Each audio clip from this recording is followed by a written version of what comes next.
Hello and welcome to the Afia Salam Show. And today I'm going to take you to the launch ceremony of a very interesting report which is titled New Media and Old Politics and How It Has Affected the Democratization of Pakistan. This report was commissioned by the Friedrich Ebert Stiftung organization, which is a not-for-profit organization working for the promotion of democracy, and in collaboration with the Citizens Media Commission of Pakistan. The report was commissioned by them to a PhD scholar by the name of Marcus Mickelson, and it was presented at a local hotel here in Karachi. And there was a panel discussion, and panelists were included people who from the IT industry, plus from the political parties, and the representatives of the organization, plus the author.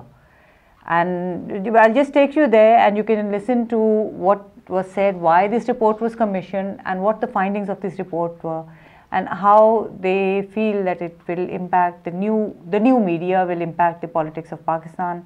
Like some people say, it has affected the Arab Spring. So please join me and take a look at the proceedings of this launch ceremony.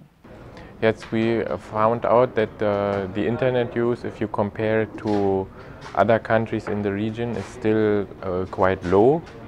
For instance, yes, Pakistan, we have 11% of the population using internet, while in Iran it's 43, or in Egypt 23.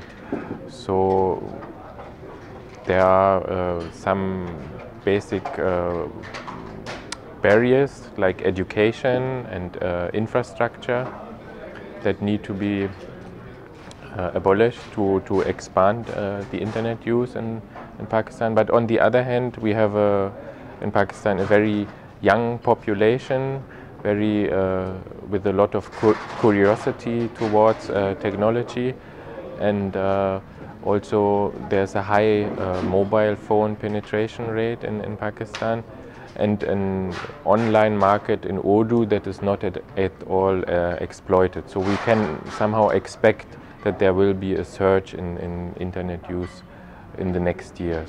What we are doing right now is that we have commissioned different country studies. We have just finalized the study for Pakistan, so we just launched it today in this event and discussed it with a broader audience. But we have also commissioned another study for Singapore, and there are other studies on the way that look how new media, how social media is actually playing its role in the political process in the respective countries. So after we have a critical mass of studies, in the mid of next year, we will have a conference where we get the researchers together, but not only the researchers. We also want people to come from civil society organizations especially, and if we get some politicians, I mean, that would also be great.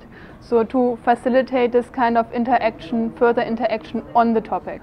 Political use is just picking up, so within the established political circles, internet use is still not very spread, but I think since this PTI group somehow set an example and gave some motivation also to the established political parties, they will copy this use and follow.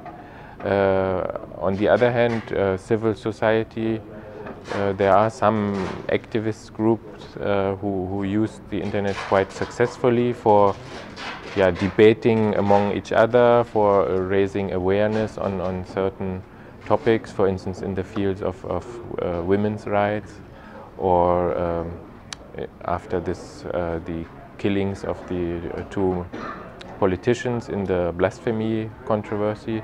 So it's used to create awareness and facilitates debates. Yeah, after the so-called Arab Spring, there has been a lot of discussion about the political use of the internet. And Asia, being a continent that's actually quite developed in terms of internet communication, is an interesting case study to look at.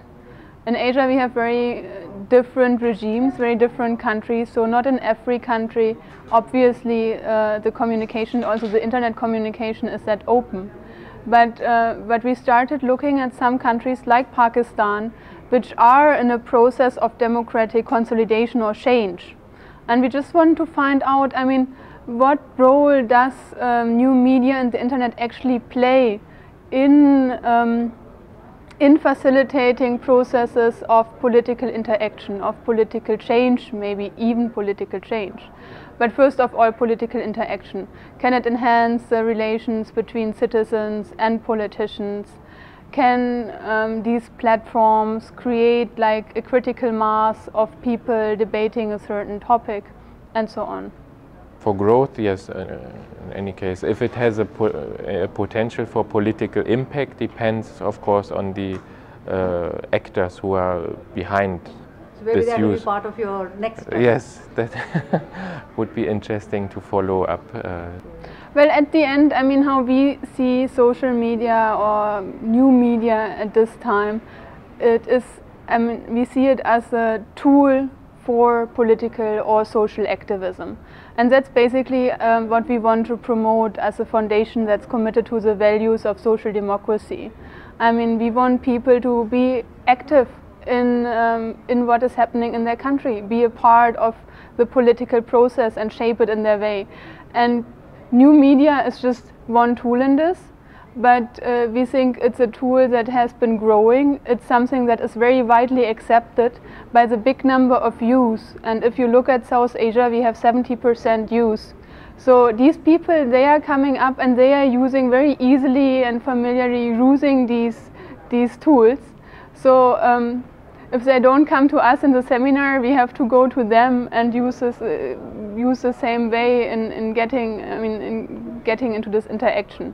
So that's the same thing, I guess, with political parties. I mean, they have to change the way they interact with people. But that doesn't mean that if you interact with them on the internet, it will automatically end into, or become political change. People still have to come out of their home, leave their computer, meet people like we did here today, talk about things and get together and form some kind of action on it. Yeah, I think here today you heard many critical voices also of people saying that on the one hand, first of all, we have to learn how to use these platforms, because there's a lot of misuse, there are a lot of bad language exchanged, and so on and so on. But even though people are critical towards the medium itself, they are using it, and by having these debates on how to use it, what to do with it, and so on, you are encouraging a culture of political interaction, of discussion, and so on. And I think that's something, especially in a country like Pakistan, that has been for the most time of its life under military governments, such political culture was not encouraged. So people getting together, critically discussing these issues, also how social media platforms are used, and brainstorming on solutions how to improve it, it's already a step to improve, the functioning of democracy in the country.